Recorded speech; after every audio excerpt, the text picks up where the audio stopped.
ఈ సినిమాకి సంబంధించినటువంటి రివ్యూ చేయడానికంటే ముందుగా ఒకసారి 'అఖిల్' యొక్క థాట్ ప్రాసెస్‌ని నేను బ్రీఫ్‌గా డిస్కస్ చేస్తాను. ఎక్కువసేపు బోర్ కొట్టనీయకుండా. ఎందుకు అనంటే ఈ పర్టిక్యులర్ రివ్యూకి 'అఖిల్' యొక్క థాట్ ప్రాసెస్ ఏదైతే ఉందో అది నిజంగా ఆహ్, చాలా క్రిటికల్ అనమాట. సో, అందుకే దాని గురించి ఒకసారి డిస్కస్ చేస్తాను. ఆయన ఇన్నింగ్స్ స్టార్ట్ చేసినప్పుడు ఏంటి అనంటే ఒక స్టార్ హీరోగా ఆయన ఎస్టాబ్లిష్ కావాలనుకున్నాడు.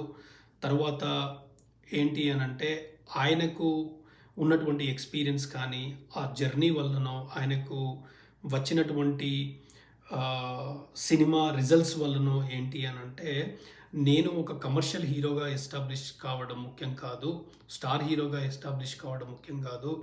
నాలో ఉన్నటువంటి యాక్టింగ్ స్కిల్స్‌ని షోకేస్ చేసి, యాక్టింగ్‌ని ఇంప్రూవ్ చేసుకొని ఆడియన్స్ దగ్గర నుంచి ఒక యాక్సెప్టెన్స్ తీసుకున్న తర్వాత వాళ్ళే నన్ను ఒక కమర్షియల్ హీరోగా, ఒక స్టార్ హీరోగా ఎస్టాబ్లిష్ చేస్తారు అనేటటువంటి ఒక క్లారిటీ ఆఫ్ థాట్ అండ్ కన్విక్షన్‌తోని ఏంటి అనంటే, ఒక అప్‌కమింగ్ డైరెక్టర్ దగ్గరికి ఎళ్లి, నాకు ఒక కథ కావాలి, నా యొక్క యాక్టింగ్ స్కిల్స్‌ని షోకేస్ చేసేటటువంటి ఒక కథ కావాలి.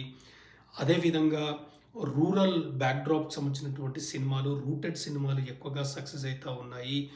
ప్రేక్షకులు ఎక్కువగా ఆదరిస్తా ఉన్నారు. సో, అలాంటి జాన్రాలో నాకొక సబ్జెక్ట్ కావాలి అని చెప్పినప్పుడు, ఆ సబ్జెక్ట్ ఒక అప్‌కమింగ్ డైరెక్టర్ దగ్గర నుంచి తీసుకొని, అందులో యాక్టింగ్ జేయడం అనేది జరిగిందనమాట.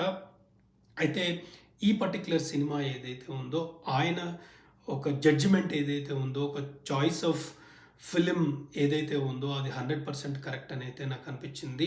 ఆ విషయంలో 100% వాళ్ళైతే ఏదైతే అనుకున్నారో, అదైతే నిజమైందనైతే నాకనిపిచ్చిందనమాట. సో, వాళ్ళు కథ గురించి చెప్పినప్పుడు ఏం చెప్పారు అనంటే, నెవర్ బిఫోర్ ఇంతకుముందు ఇలాంటి కథ స్క్రీన్ మీద రాలేదు. దానికి దాని వల్లనే ఈ సినిమా మేము తీయడం జరిగింది. అది ఒక ముఖ్య కారణం అన్నట్టుగా చెప్పారు. సో, నాకు గూడా ఏంటి అనంటే, ఆ కథ పూర్తి స్థాయిలో భిన్నంగా లేకున్నా గూడా, చాలా వరకు గూడా ఇంతకుముందు వచ్చిన కథలతో పోల్చుకుంటే కొంత భిన్నంగా ఉందనమాట. కథ గానీ, కథలో ఉన్నటువంటి క్యారెక్టరైజేషన్స్ హోల్‌గా చూసినప్పుడు ఏంటంటే, ఒక డిఫరెంట్ సినిమాను చూస్తున్నటువంటి ఎక్స్‌పీరియన్స్ మీకు వస్తుంది అని వాళ్ళు చెప్పారు. అదే విధంగా ఈ పర్టిక్యులర్ సినిమా యొక్క ఎక్స్‌పీరియన్స్ కూడా ఉంది. ఆ విషయంలో 100% వాళ్ళు ఆడియన్స్ యొక్క ఎక్స్‌పెక్టేషన్స్ అయితే మీట్ అయితారనమాట. తర్వాత ఈ సినిమా నేను చెప్పినట్టుగా 'అఖిల్‌కి' ఒక యాక్టర్‌గా పూర్తి స్థాయిలో ఎస్టాబ్లిష్ అయ్యేటటువంటి విధంగా అయితే ఈ సినిమా ఉంటుంది. సినిమా వర్గాల నుంచి ఒక 'అఖిల్‌ని' ఒక సంపూర్ణమైనటువంటి ఒక యాక్టర్‌గా అంటే ఒక యంగ్ యాక్టర్‌గా of course there is a lot to learn. But ఒక యంగ్ యాక్టర్‌ని ఒక యాక్టర్‌గా రికగ్నైజ్ చేసేటటువంటి సినిమా అయితే ఈ సినిమా ఉంటుందనమాట. దానితో పాటుగా ఏంటి అనంటే, ఇప్పుడు ఈ సినిమాలో సాంగ్స్ కనుక చూస్తే, సాంగ్స్ చాలా బాగా ఉన్నాయి. అంటే సాంగ్స్ చాలా ఫాస్ట్‌గా అయిపోయాయి అన్నటువంటి ఒక ఫీలింగ్ అయితే మనకు కనిపిస్తా ఉంటుందనమాట. సాంగ్స్ యొక్క కొరియోగ్రఫీ కూడా బాగుంటుంది.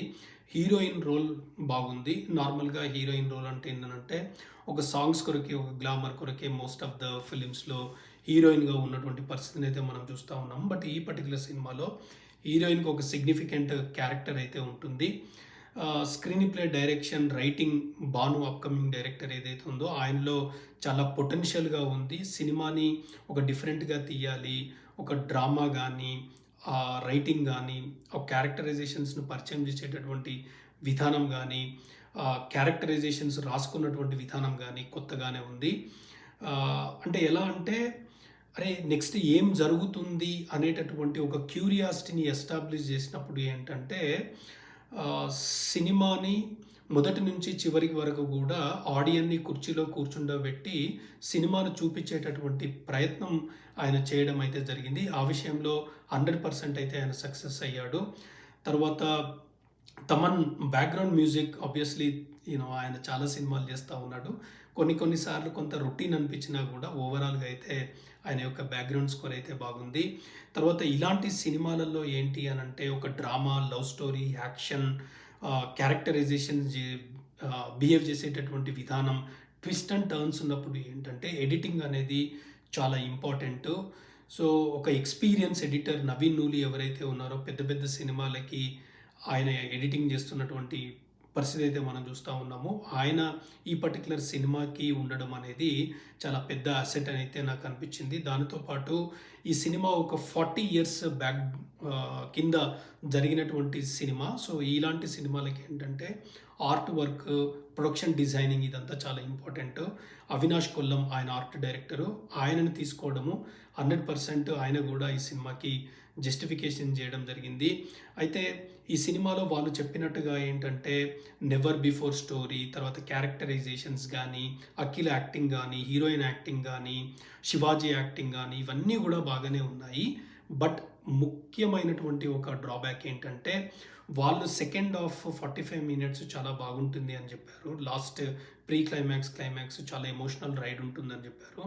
బట్ నాకేమనిపించింది అని అంటే ఎప్పుడైతే హీరో విలన్స్ మీద ఫైటింగ్కి వెళ్తాడో క్లైమాక్స్లో కానీ ప్రీ క్లైమాక్స్లో ఏంటంటే స్టోరీ అంతా అయిపోయి ఆ ఎండింగ్ ఉన్నప్పుడు ఏంటంటే ఒక హీరో తాలూకు యాక్టింగ్ స్కిల్స్ని షోకేస్ చేయడానికి దాన్ని స్ట్రెచ్ చేసినప్పుడు ఏమవుతుంది అని అంటే ఒక కరెక్ట్ ఎమోషన్ని ఎస్టాబ్లిష్ చేయనప్పుడు ఏమవుతుంది అని అంటే అది చాలా స్ట్రెచ్చింగ్గా అనిపించి ల్యాగ్ అనిపించి ఏదైతే ఫ్రెష్ ఫీలింగ్ ఉంటుందో సినిమా నుంచి బయటకు వచ్చేటప్పుడు లాస్ట్ 30-45 మినిట్స్ ఆ ఫీలింగ్ అనేది చాలా ఇంపార్టెంట్. అది ఈ సినిమాకి పెద్ద ఎత్తున సక్సెస్ అయ్యడానికి ఒక పెయిన్ఫుల్ ఎపిసోడ్గా ఉండేటటువంటి అవకాశం అయితే ఉంది. అదర్ దాన్ దట్ ఏంటంటే సినిమా అంతా బాగుంది. ఎందుకంటే సెకండ్ హాఫ్ అనేది but at the same time సినిమాకి ఆయువు పట్టు చాలా క్రిటికల్ కాబట్టి ఆ పర్టిక్యులర్ యాంగిల్లో వాళ్ళు కొంచెం కేర్ తీసుకుని ఉంటే బాగుండేది. ఎందుకు అనంటే ఒక హరీడ్ క్లైమాక్స్, ఒక రష్డ్ క్లైమాక్స్ ప్రీ క్లైమాక్స్ కంటే కూడా అంటే ల్యాగ్ అయింది అనిపించుకోవడం కంటే కూడా ఒక హరీడ్ క్లైమాక్స్, ఆ రష్డ్ క్లైమాక్సే బెటర్ అని అయితే నా ఒపీనియను. ఈ పర్టికులర్ విషయంలో వాళ్ళు కొంచెం కేరింగ్ తీసుకోవాల్సి ఉండే అని అయితే నాకు అనిపించింది. బట్ ఆబ్వియస్లీ ఒక హీరో యొక్క స్కిల్స్ చూపెట్టాలి అనేటటువంటి మైండ్ సెట్తో వాళ్ళు తీసినట్టుగానైతే నాకు అనిపించింది. బట్ అది కాకుండా దీన్ని కరెక్ట్ చేసుకొని ఉంటే సినిమా నెక్స్ట్ లెవెల్లో ఉండేటటువంటి అవకాశం ఉండేదని అయితే నాకు అనిపించింది. ఇంకొకటి ఏంటి అని అంటే ఈ పర్టికులర్ సినిమా ఒక సెట్ ఆఫ్ ఎక్స్పెక్టేషన్స్ బ్యాక్గ్రౌండ్ అంతా తెలిసి నేను చెప్పినట్టుగా వెళ్తే 100% అయితే మిమ్మల్ని సాటిస్ఫై చేస్తుంది, డిసప్పాయింట్ అయితే చేయదు.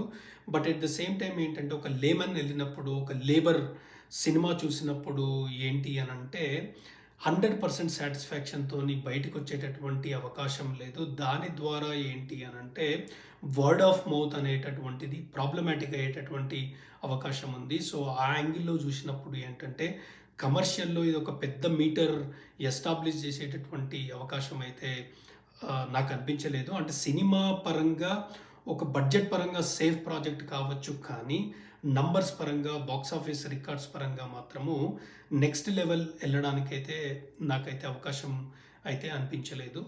So but at the end of the day అఖిల్కి అయితే ఇది చాలా ప్రామినెంట్ సినిమా, ఇంపార్టెంట్ సినిమా. తన యొక్క సెకండ్ ఇన్నింగ్స్కి ఉపయోగపడేటటువంటి విధంగా అయితే సినిమా అయితే ఉంటుంది. Thanks for watching, appreciate it, by.